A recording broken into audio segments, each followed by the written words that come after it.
Então, o que acontece? No capítulo 40 de Gênesis, eu falei para você do sonho do copeiro e do padeiro, do sonho do faraó, toda essa situação.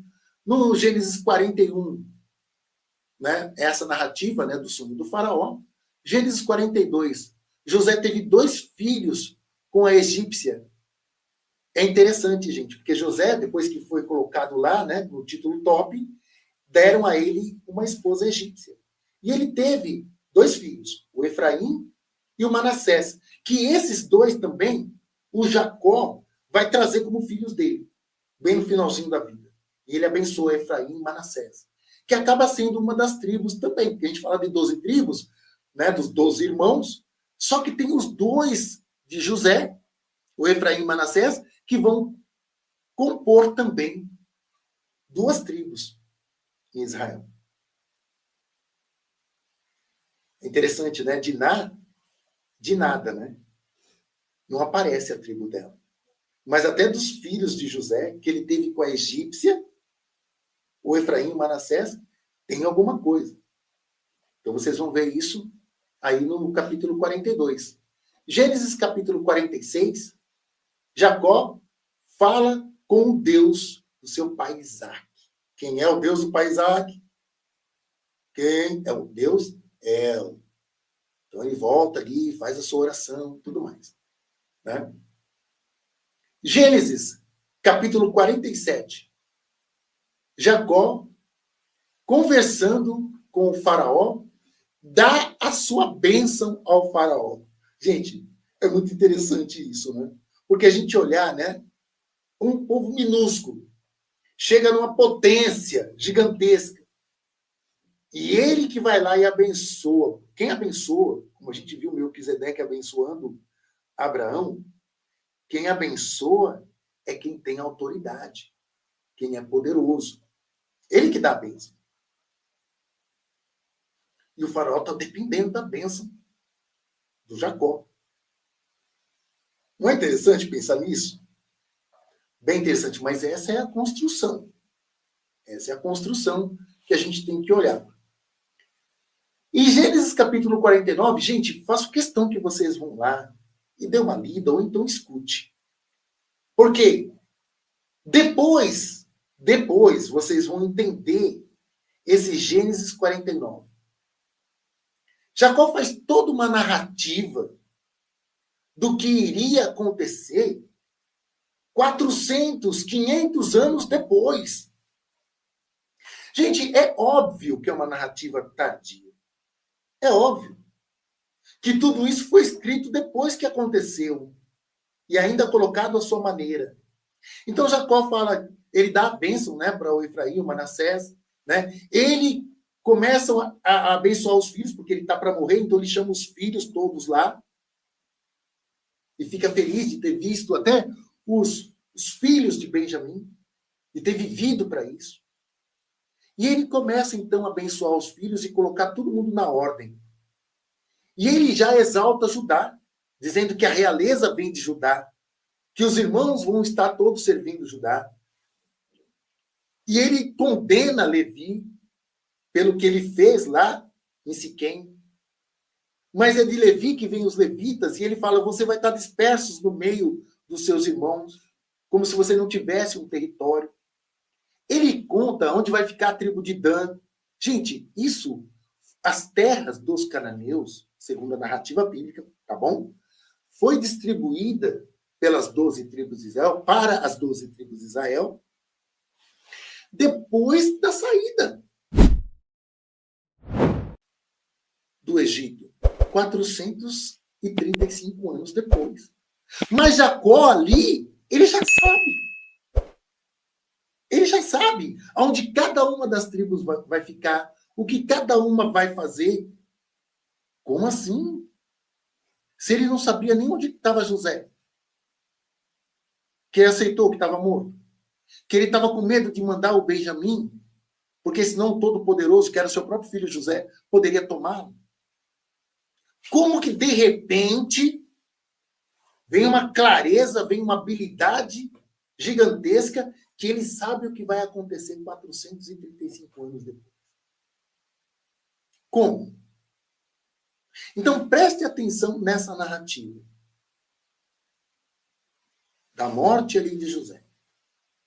De José não, gente, de Jacó. Da morte de Jacó.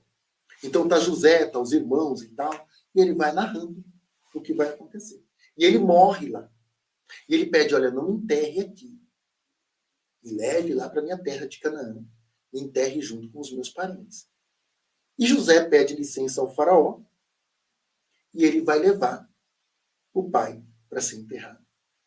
Gente, os egípcios, eles tinham um costume de anotar tudo o que acontecia. Os papiros, as escritas, né, os hieróglifos, né, tudo eles tinham o hábito de escrever, de anotar. Então, se um hebreu tivesse realmente se tornado um todo-poderoso lá, teria um nome para ser lembrado. E na Bíblia é colocado, né, um nome que o faraó acabou dando para o José. Só que não tem nenhum lugar do Egito que tenha esse nome escrito. E o nome dele era Zafenate Paneia. Zafenate Paneia foi o nome que o faraó acabou dando para ele, que é como se fosse o interpretador de sonhos, uma tradução para o português. O cara que interpreta o sonho. O cara que está junto de Deus ali, que sabe das coisas. Não tem um lugar escrito esse nome no Egito. Nunca se encontrou cemitérios de hebreus no Egito, até os dias de hoje.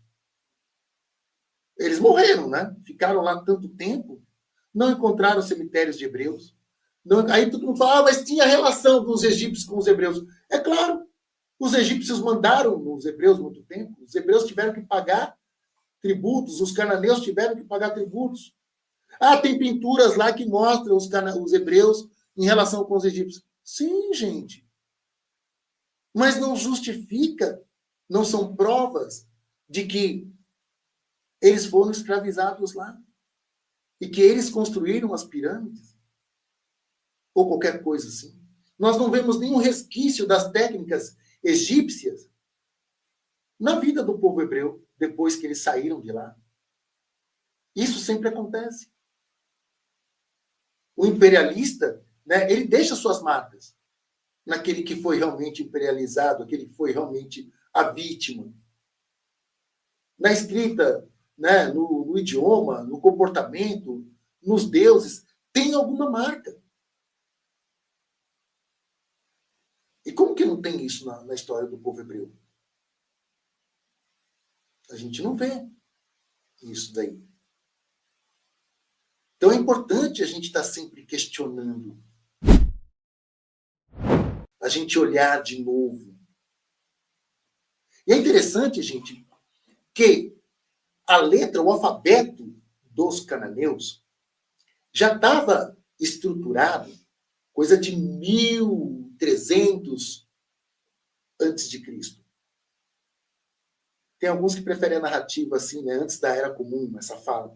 Mas eu gosto de falar antes de Cristo, depois de Cristo, que a gente está mais habituado a isso. E a primeira letra do alfabeto dos cananeus é o Aleph, que é a primeira letra também do alfabeto dos hebreus. O Aleph. E o Aleph é isso. O chifre. Gente, é igualzinho aqui a minha frequência de onda, que está aqui no cantinho superior direito da tela.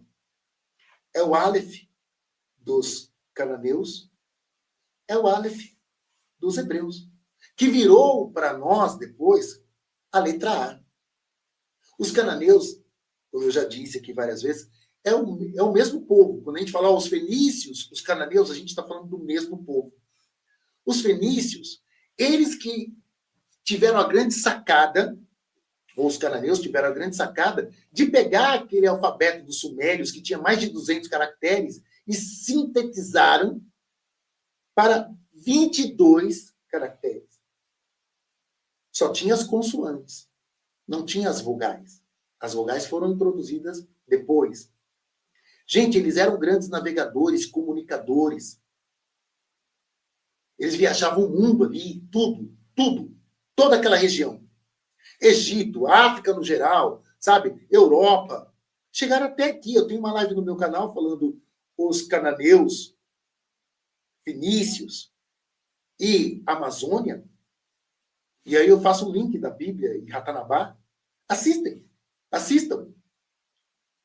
Vocês vão ver que eu estou trabalhando ali no livro de Reis e mostrando que a construção do templo por Salomão e a relação boa que Davi e Salomão tinham com os cananeus.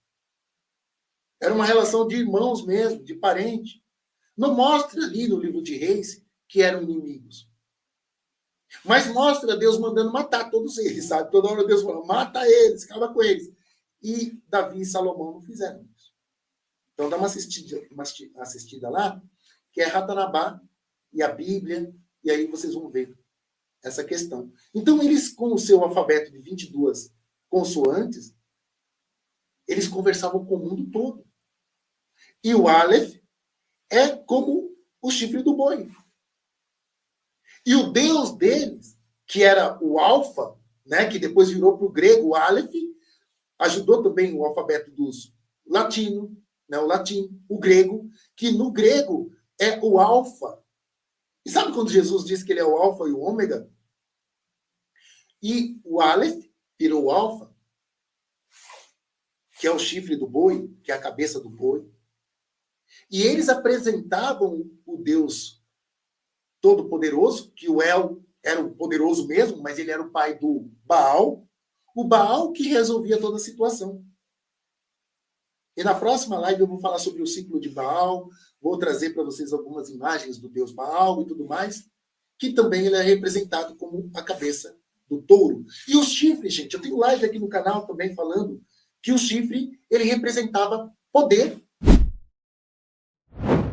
Procurem a imagem de Moisés. A gente foi lá, em Roma, ver a imagem de Moisés. Gente, a imagem de Moisés tem um chifrão na testa dele, representando o poder. Mas depois o chifre foi demonizado. Os africanos, eles tinham uma ideia assim também. Depois que eles foram catequizados pelos católicos, eles colocavam do lado de cada santo católico um chifre. Aqueles que eles julgavam ser mais poderosos. Aqueles intercessores mais fortes, tinham um chifre do lado representando o poder.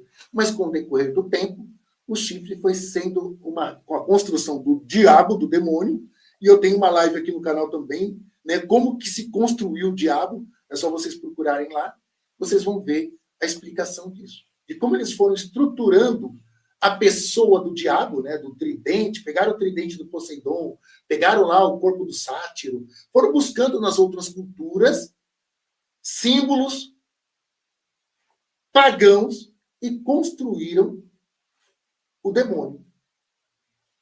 Pegaram lá o rosto do Baphomet, né, o chifre do Baphomet, e foram construindo o demônio para criar pânico.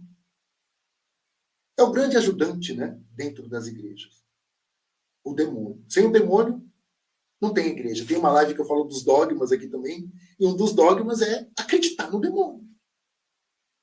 Um cristão, um bom cristão, tem que acreditar no demônio. Porque senão não é um bom cristão.